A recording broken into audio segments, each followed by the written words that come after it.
عائشہ تمہیں معلوم ہے کہ آج کون سی رات ہے؟ آج کون سی رات ہے؟ ابھی تھوڑی دیر پہلے جبرائیل میرے پاس اللہ کا یہ پیغام لائے تھے کہ آج 15ویں کی رات ہے، شب ہے، آپ اٹھیے اور زندوں اور مردوں کے حق میں دعائے مغفرت کیجیے۔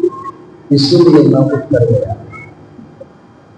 دوسری باریکی علماء نے بیان فرمائی کہ آہستہ سے بستر توڑنا، آہستہ سے چادر ہٹانا، آہستہ سے دبے پاؤں گھر کے باہر جانا، آہستہ سے دروازہ بند کرنا کہ کہیں دروازہ تیز کھولنے اور بند کرنے کی وجہ سے، پیر زمین پر پٹک کر رکھنے کی وجہ سے کہیں میری عائشہ کی نیند خراب نہ ہونے پائے، اس کو کوئی تکلیف نہ پہنچنے پائے۔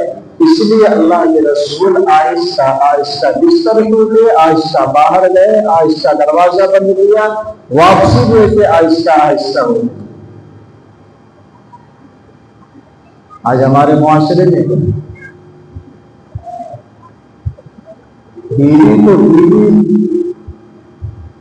کی نگاہ سے دیکھنے سے کہیں زیادہ انسان اس کو نوکرانی کی شکل میں دیکھتا ہے، پھر اسی لہجے میں بات بھی کرتا ہے۔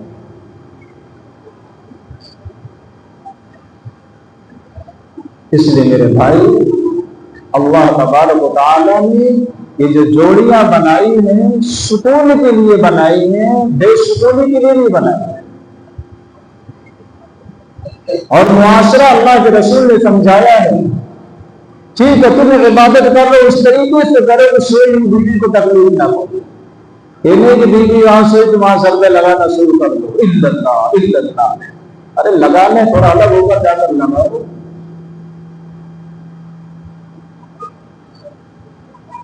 بعض روایتوں میں یہاں تک بات آتی، اللہ کے رسول صلی اللہ علیہ وسلم تہجد کی نماز پڑھتے تھے، کمرہ انتہائی تنگ تھا، مائی عائشہ اپنا پیر پھیلا کر سوئی ہوئی رہتی تھی، اللہ کے رسول صلی اللہ علیہ وسلم عبادت کے اندر منہمک رہتے تھے، اپنی رب العالمین کے سامنے سجدے میں جاتے تھے، مائی عائشہ کا پیر پھیلا ہوا ہوتا تھا، آپ پہلے اپنے دست مبارک سے مائی عائشہ کے قدم کو تھوڑا ایسے سرکا دیتے تھے، اس کے بعد جا کر سجدہ کیا تھا۔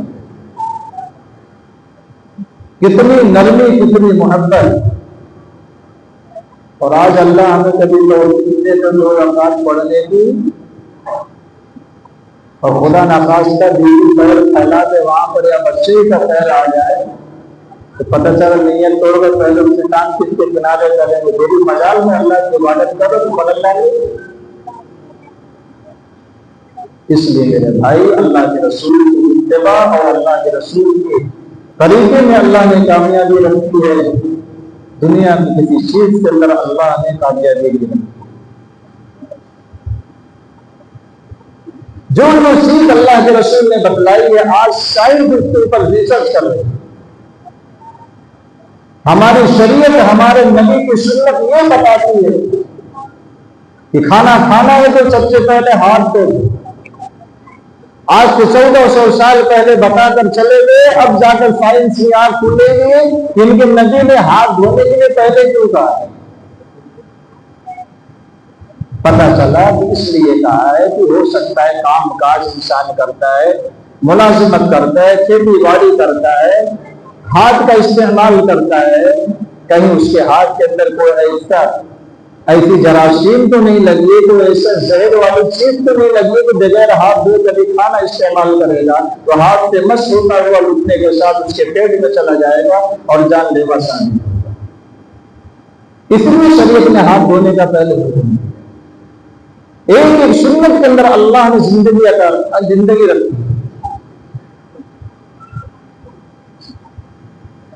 سائنس آج اللہ کے رسول کی ایک ایک بات کے اوپر تحقیق کر رہی ہے کہ ان کے نبی نے، حالانکہ صرف ہمارے نہیں ان کے بھی ان کے نبی نے آج سے 1400 سال پہلے اگر چاہے وہ مارتا ہے کوئی انسان تو چہرے پر مارنے کے لیے ان کے نبی نے منع کیوں کیا؟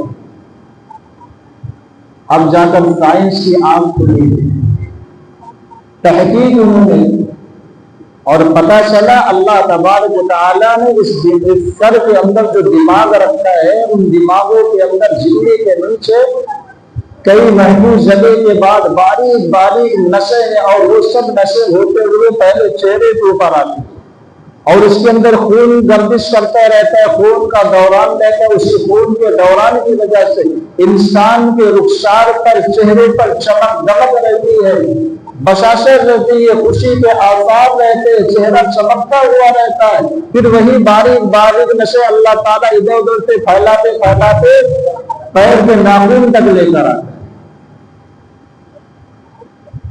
تحقیق کر لیا، اب نتیجہ کیا نکالنا ہے؟ کیوں یہ نبی نے چہرے پر مارنے کے لیے منع کیا؟ منع ہے مارنا، لیکن ہم اور آپ بات میں آ کر، غصے میں آ کر کبھی بچوں کو مار دیتے جھاپڑ چہرے پر، نہیں مارنا چاہیے۔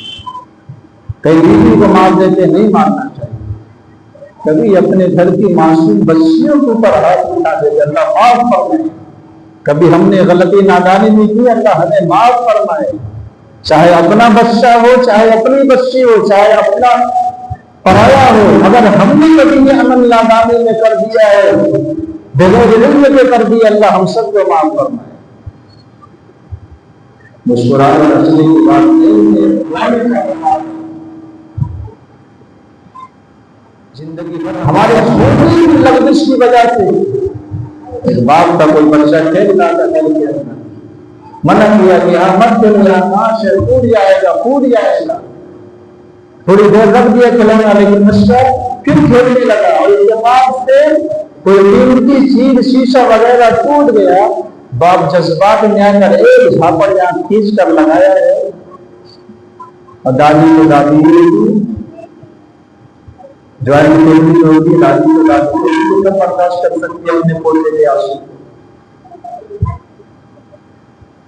بہلاتی ہے، جھلاتی ہے، پھر بیٹوں کو جا کر کہتی ہے تو نے کہا کر دیا ہے، ارے ٹوٹ جاتا دوسرا ہے، ایک جھاپڑ، ایک تماشا، ایک کان پٹ بچے کے رخسار کے ساتھ کان کے اوپر بھی پڑا، رات بھر بچہ کان کے درد سے پریشان، دادی پریشان، جا کر کہنے لگی اس کے کان میں درد ہو رہا ہے، کسی ڈاکٹر کو بتاؤ۔